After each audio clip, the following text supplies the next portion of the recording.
चुनाव संबंधी, चुनाव से जुड़े हुए अधिकारियों की हायरार्की को समझने के बाद अब हम आते हैं उनकी शक्तियां क्या है ये जाने। चुनाव आयोग के लिए ज़रूरी है कि उसके पास, उसकी सफलता के लिए, कि उसके पास कार्य शक्तियाँ हों, इतने अधिकार हों कि वो अपने दायित्व को वह बखूबी निभा पाए। तो आखिर उसके अधिकार और शक्तियाँ क्या हैं? समस्त भारत में उसे चुनाव कराना है। लोकसभा के चुनाव, राज्यसभा के चुनाव, राष्ट्रपति, उपराष्ट्रपति और विधानसभा, विधानमंडल। आपको लग रहा होगा कि प्रधानमंत्री का चुनाव नहीं करते, या सबके नाम दिए हुए हैं पर प्रधानमंत्री का चुनाव? इसका उत्तर आपको स्वयं खोजना होगा, क्योंकि अन्य अध्याय में इसका जिक्र किया जा चुका है कि प्रधानमंत्री का चुनाव कैसे होता है। तो यहाँ पर वह पृष्ठ पेषण ही होगा मेरे द्वारा, इसलिए आप इसे स्वयं इस प्रश्न का उत्तर निकालें कि प्रधानमंत्री का चुनाव कैसे होता है।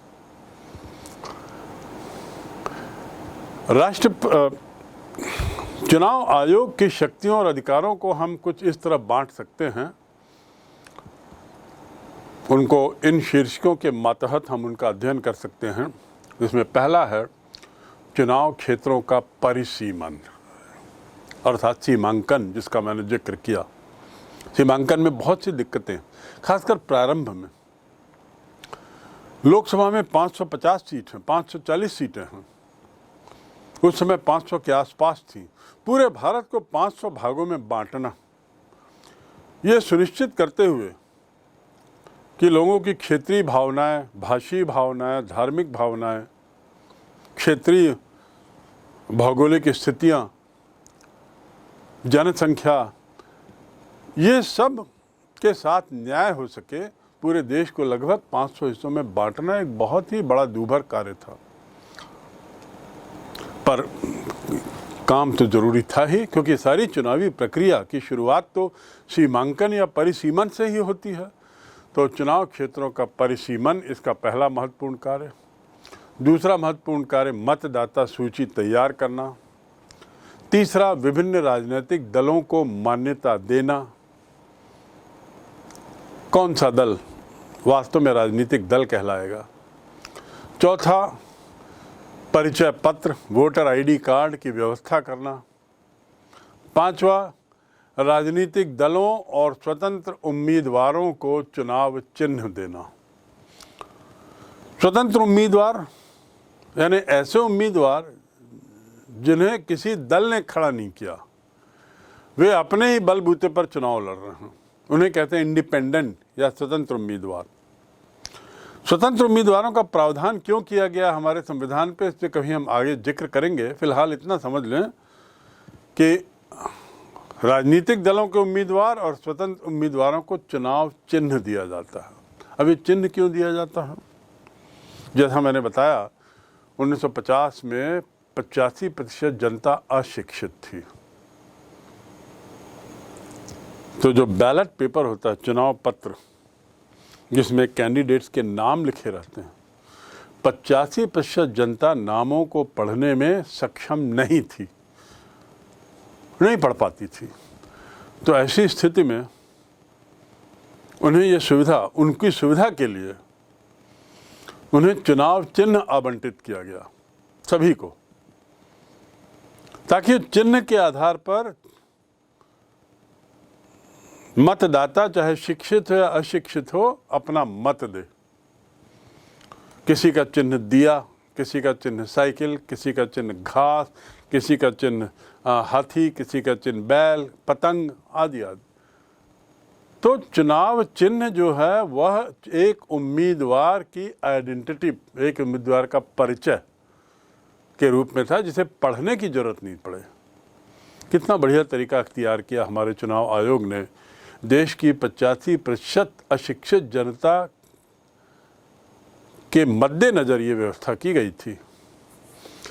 तो चिन्ह देना, उसके बाद आचार संहिता तैयार करना, कोड ऑफ कंडक्ट, चुनाव के ठीक पूर्व से लेकर मतगणना होते तक राजनीतिक दलों का व्यवहार कैसा होगा, क्या होगा, सरकारी कर्मचारियों से क्या अपेक्षा है और जनता से क्या अपेक्षा है, इसको लेकर एक आचार संहिता चुनाव आयोग लोगों के सामने रखता है और अपेक्षा करता है कि सभी संबंधित लोग इस कोड ऑफ कंडक्ट का पालन करेंगे और ना करने वालों पर बड़ी कड़ी कार्रवाई करता है।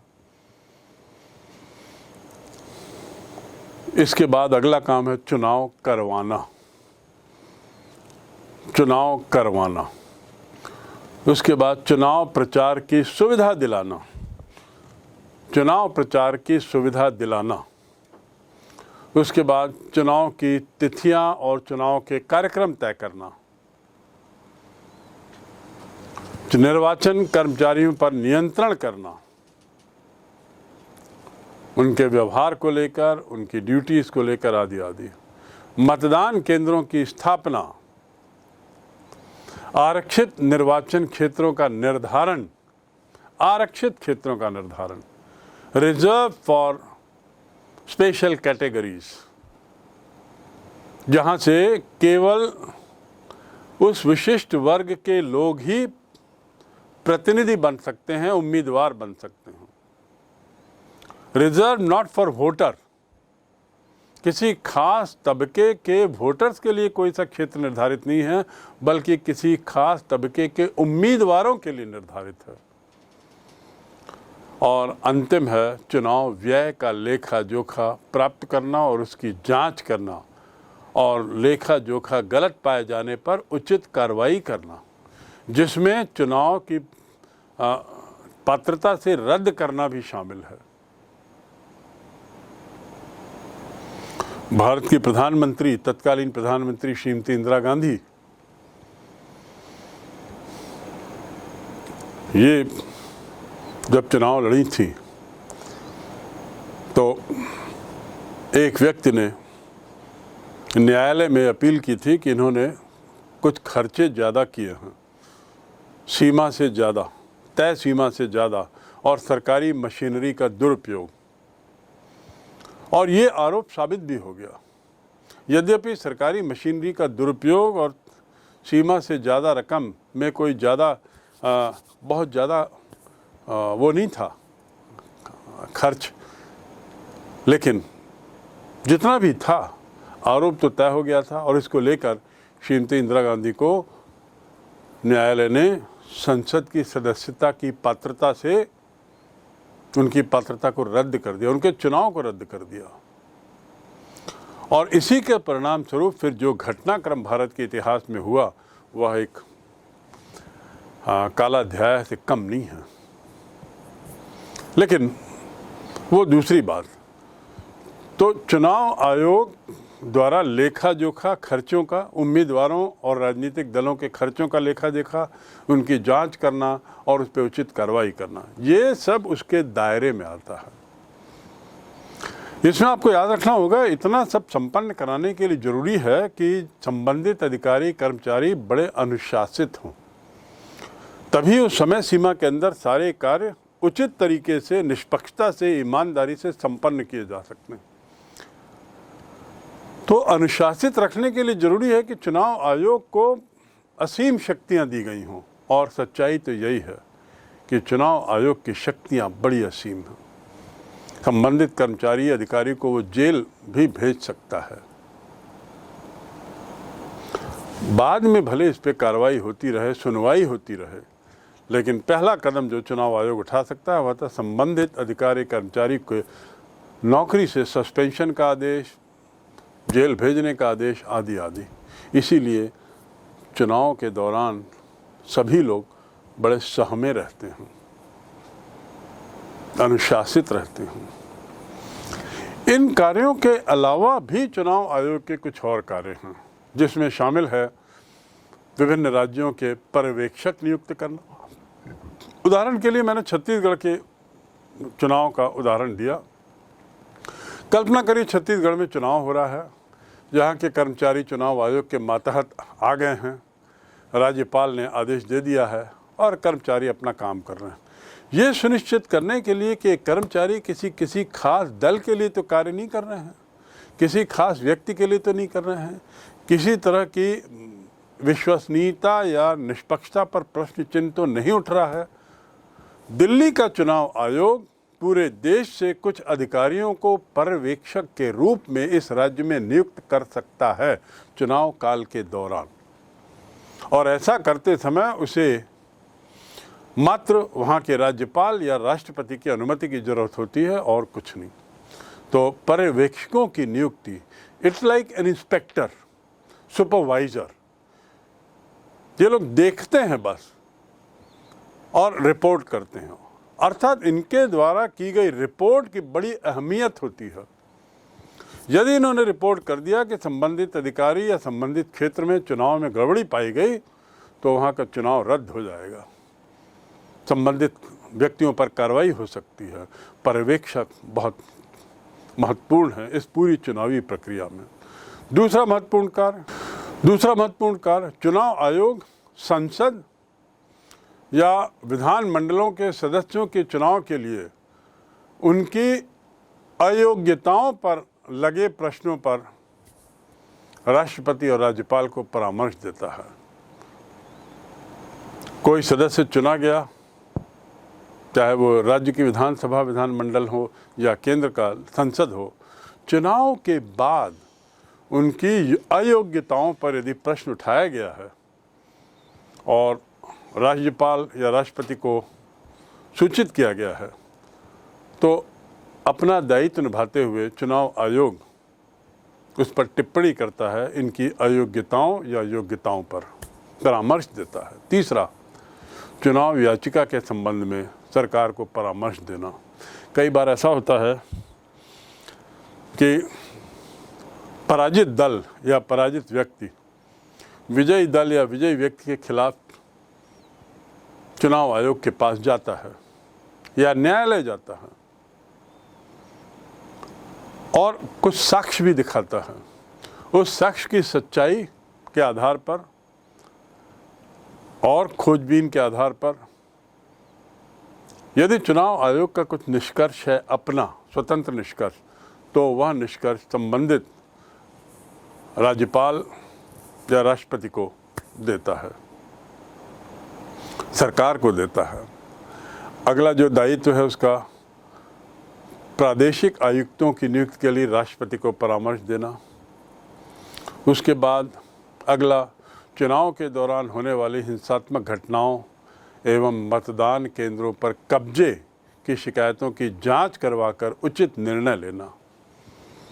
कई बार शिकायत आई है कि हिंसा हुई है किसी मतदान केंद्र में, जिससे भाग दौड़ हो गई, लोग भाग गए, मतदान की पेटियों के साथ छेड़छाड़ हुई, कई बार मतदान केंद्रों पर कब्जे की घटनाएं हुई।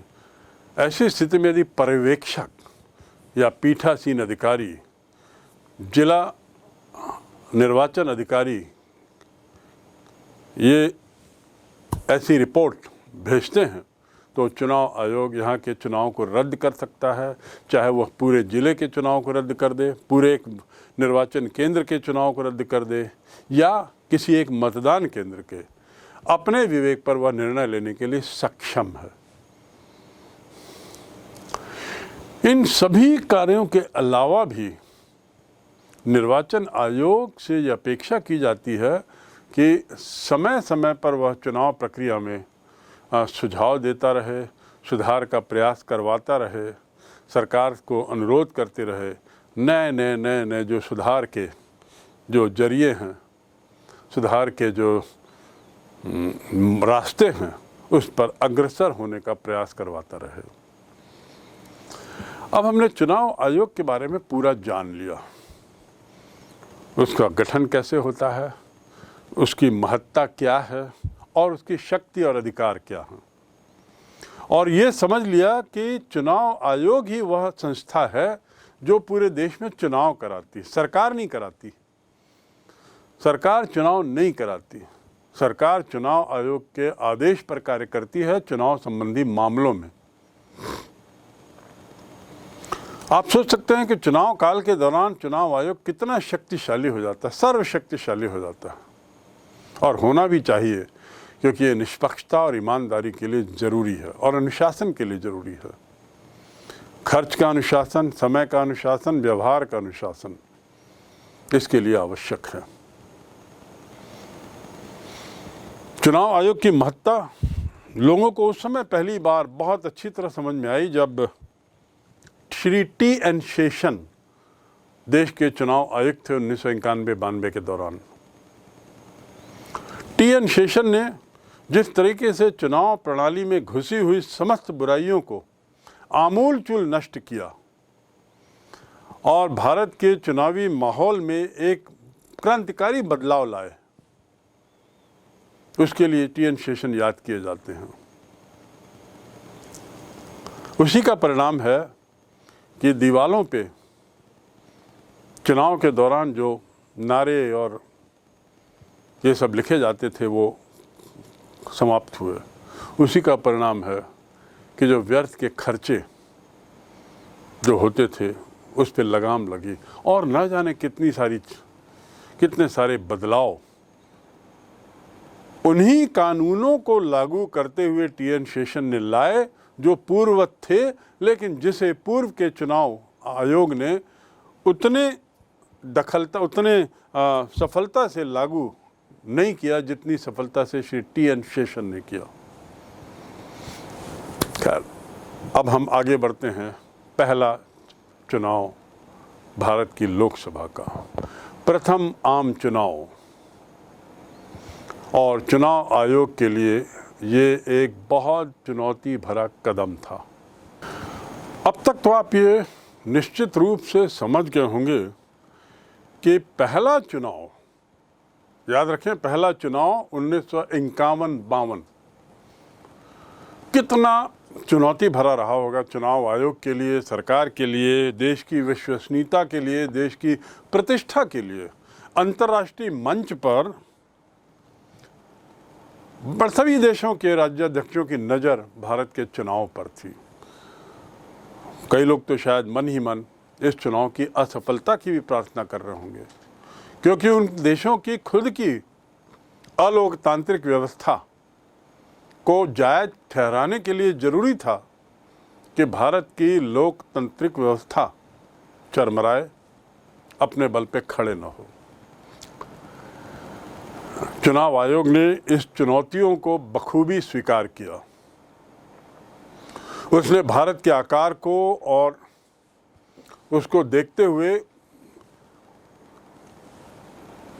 ये बिल्कुल स्पष्ट कर लिया कि स्वतंत्र और निष्पक्ष चुनाव कराना कोई आसान मामला नहीं है और इसलिए उसे पूर्ण रूपेण पूरी तरीके से अब तैयारी करनी होगी सुनिश्चित करने के लिए कि चुनाव निष्पक्ष हो। चुनाव क्षेत्रों का सीमांकन इस प्रक्रिया में पहला कदम था।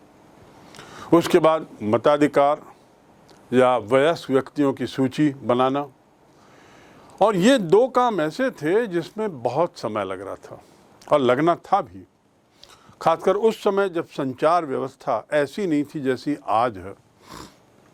आज तो हम घर में बैठे हुए ही किसी क्षेत्र का सीमांकन कर सकते हैं। पूरे भारत के क्षेत्र का सीमांकन घर बैठे हुए किया जा सकता है। फिजिकली भी आपको वहाँ जाने की जरूरत नहीं, थैंक्स टू इंटरनेट। लेकिन उस समय जाना ही जरूरी नहीं था, बल्कि उसके बाद वहाँ के लोगों से विचार विमर्श करना, एक सहमति निकालना, एक मत होना, ये और ज़्यादा कठिन और दूभर काम था। मतदाता सूचियों का जब पहला प्रारूप तैयार हुआ तो पता चला कि उसमें 40 लाख महिलाओं के नाम दर्ज नहीं हैं। 40 लाख महिलाओं के नाम दर्ज नहीं हैं पूरे देश के विभिन्न क्षेत्रों से। उस समय देश में 17 करोड़ मतदाता थे, 3200 विधायक और 489 सांसद चुने जाने थे। और इन मतदाताओं में जो 17 करोड़ थे, जिसको मैं बार बार कह रहा हूँ, मात्र 15% ही साक्षर थे। और इस कारण चुनाव आयोग को एक कुछ विशेष पद्धति को ईजाद करना पड़ा चुनाव कराने का। और चुनाव चिन्ह का जो जो एक तरीके से एक चुनाव चिन्ह का जो उपयोग किया गया, उसके पीछे यही विशेष आवश्यकता की बात थी, विशेष पद्धति की बात थी। चुनाव आयोग ने ये पहला जो चुनाव कराया, उसके लिए 3 लाख से ज़्यादा कर्मचारियों को प्रशिक्षित किया। अर्थात ये प्रशिक्षण दिलाना भी उस समय एक बहुत अहम काम हो गया था। देश के विशाल आकार, भारी भरकम संख्या, मात्र इसके लिहाज से चुनाव अनूठा नहीं था, बल्कि इसलिए भी कि अनपढ़ थी, गरीब थी अधिकतर जनता, और जब अनपढ़ हों तो राजनीतिक दल उसका किसी भी तरीके से फ़ायदा उठा सकते हैं, और जब गरीब हों तो किसी भी तरह के भ्रष्टाचार के जरिए मतदान को अपने पक्ष में करवा सकने की क्षमता रखते हैं, और वो भी 85% तबका।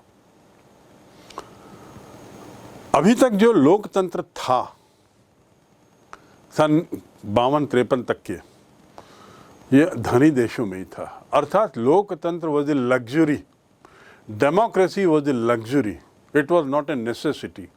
चाहे वो अमेरिका की बात करें, चाहे इंग्लैंड की बात करें, दोनों धनी देश, संपन्न देश थे। तो लोकतंत्र धनी देशों में ही देखा गया, और कहाँ भारत। उस समय पूरे यूरोप के अधिकतर देशों में महिलाओं को मताधिकार नहीं था, और तो और अमेरिका जैसे देश में एक बहुत बड़ी संख्या जो काले लोगों की थी, उनको तो मताधिकार 1959 में मिला, 69 में मिला, 1969। तो ऐसी स्थिति में भारत में महिलाओं को मताधिकार दे देना, और हर व्यक्ति को जो 21 वर्ष से ऊपर का था, उस समय वयस की परिभाषा के तहत उसे मतदान का अधिकार देना, एक बड़ा अजीब निर्णय था। लेकिन चुनाव आयोग को पूरा विश्वास था इन लोगों की क्षमता पर। और ये क्यों किया गया? क्योंकि भारत में सार्वभौमिक अधिकार पर अमल हुआ। सार्वभौम अधिकार अर्थात सभी लोगों को अधिकार। अमेरिका में आपको बता दूं कि उम्र के अलावा संपत्ति, शिक्षा और क्षेत्र, ये भी शिक्षा स्तर और क्षेत्र, ये भी उम्मीदवारी और मतदान की पात्रता के लिए जरूरी हो।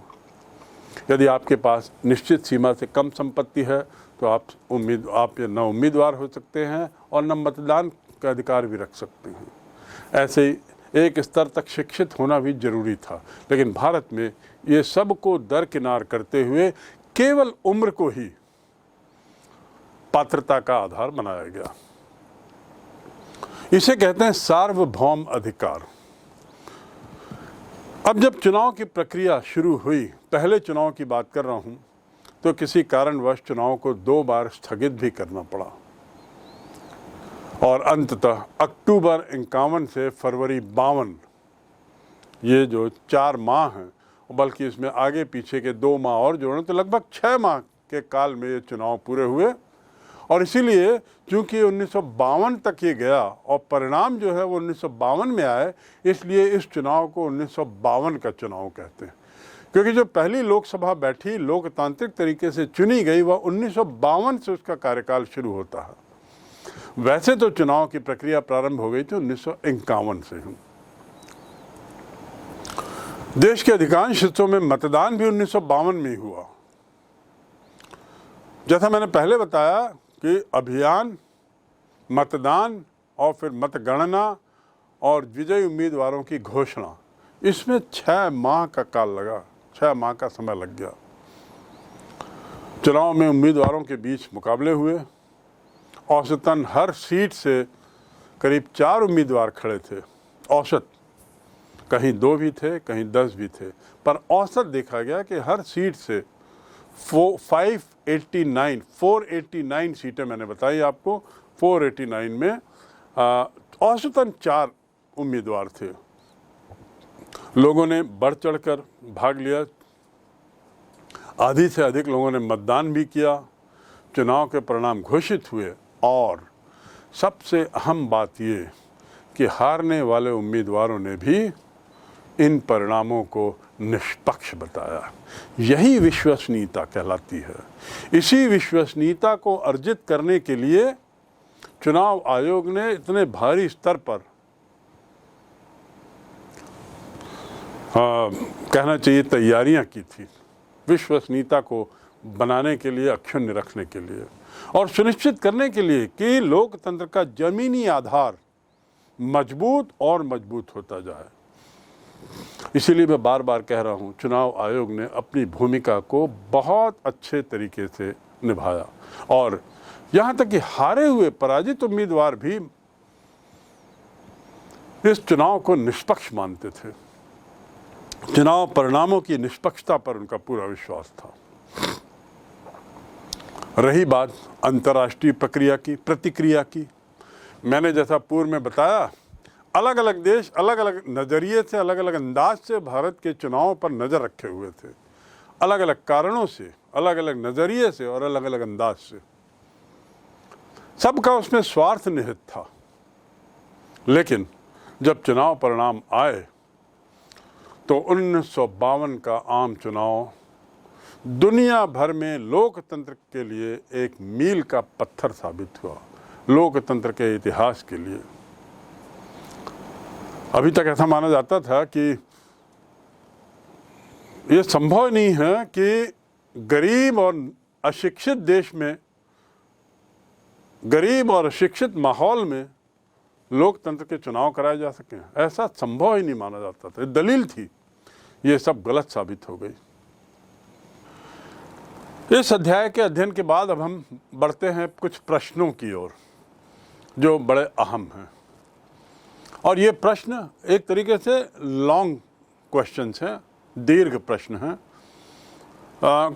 कुछ का हल मैं गाइडेंस के रूप में, दिशा निर्देशक के रूप में दूंगा, शेष आप स्वयं देखें।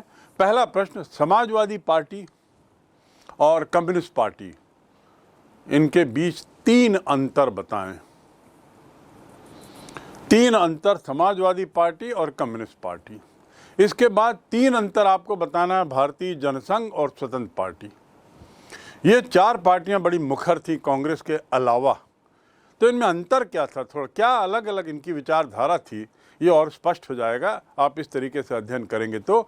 और आपको बता दूं इसका उत्तर के रूप में, समाजवादी दल लोकतांत्रिक समाजवाद में विश्वास करता था, जबकि कम्युनिस्ट पार्टी क्रांतिकारी समाजवाद में विश्वास करती थी। लोकतांत्रिक बनाम क्रांतिकारी, अर्थात कम्युनिस्ट पार्टी हिंसा में भी विश्वास करेगी यदि उसकी जरूरत पड़े तो, लेकिन समाजवादी दल उसमें नहीं। दूसरा अंतर, समाजवादी दल कांग्रेस की कड़ी आलोचना करता था, जबकि कम्युनिस्ट पार्टी जो है कांग्रेस की कड़ी आलोचना करने से बचती थी, क्योंकि कम्युनिस्ट पार्टी के काफ़ी नेता कांग्रेस से निकले हुए थे और कांग्रेस में जो तत्कालीन कांग्रेस में जो बहुत से नेता थे वे कम्युनिस्ट विचारधारा से प्रभावित थे, जिसमें नेहरू भी स्वयं एक थे।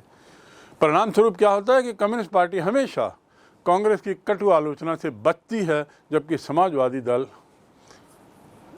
इस मामले में कांग्रेस को कतई नहीं छोड़ता और कड़ी आलोचना करते रहता है।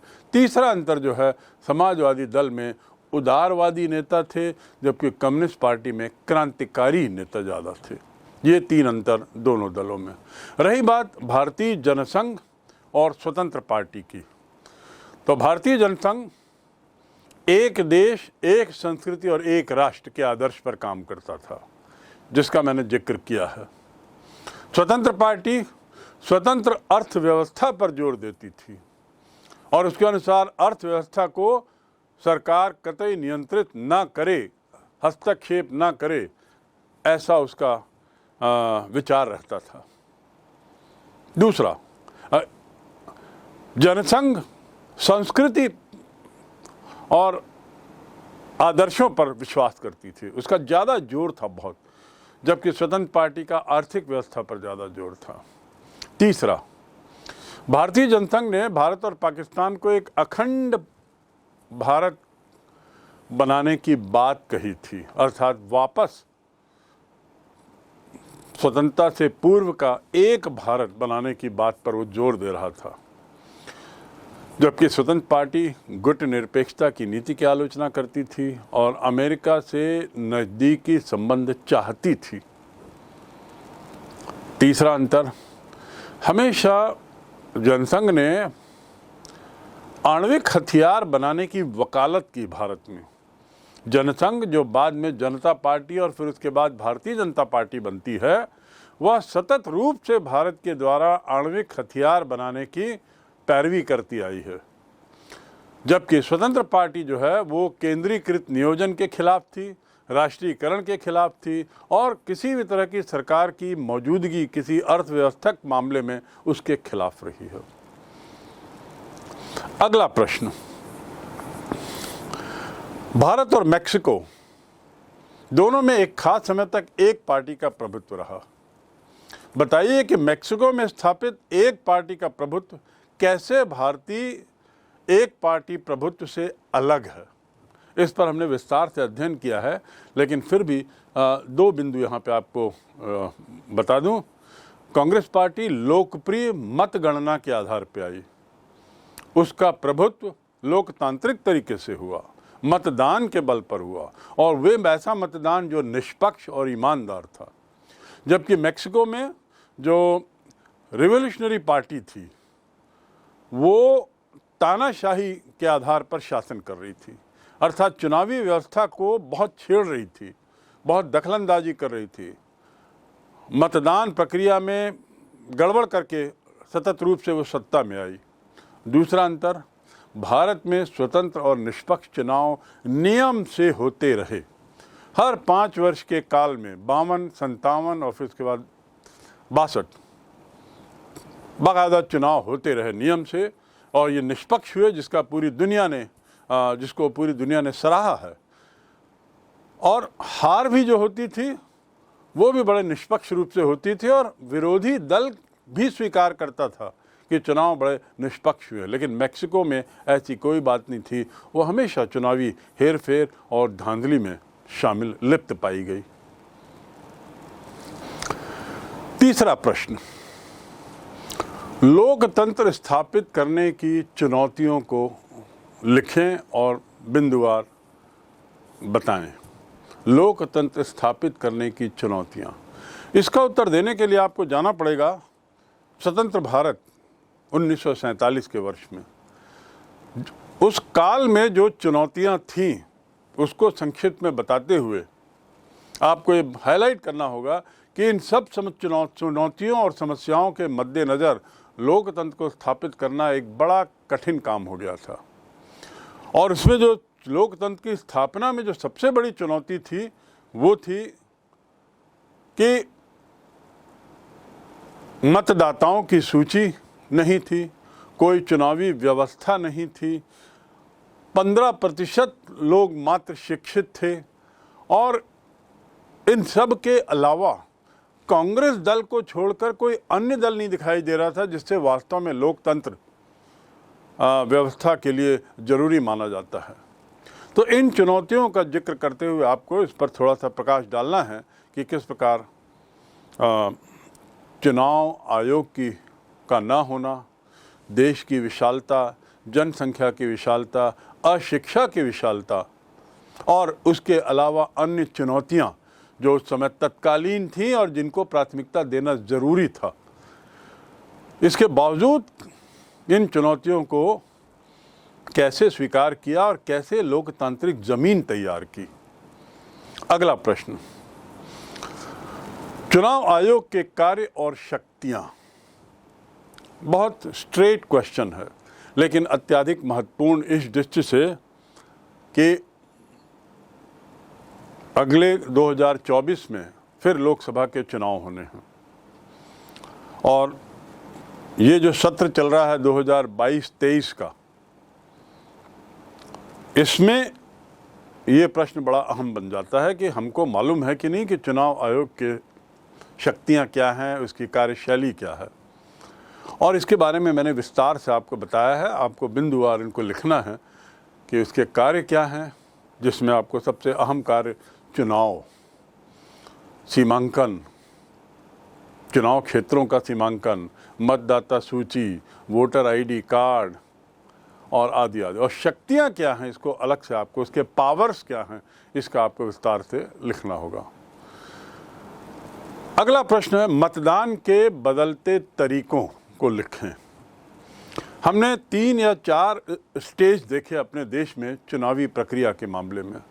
पहला स्टेज था जब हर उम्मीदवार को लेकर एक बॉक्स होता था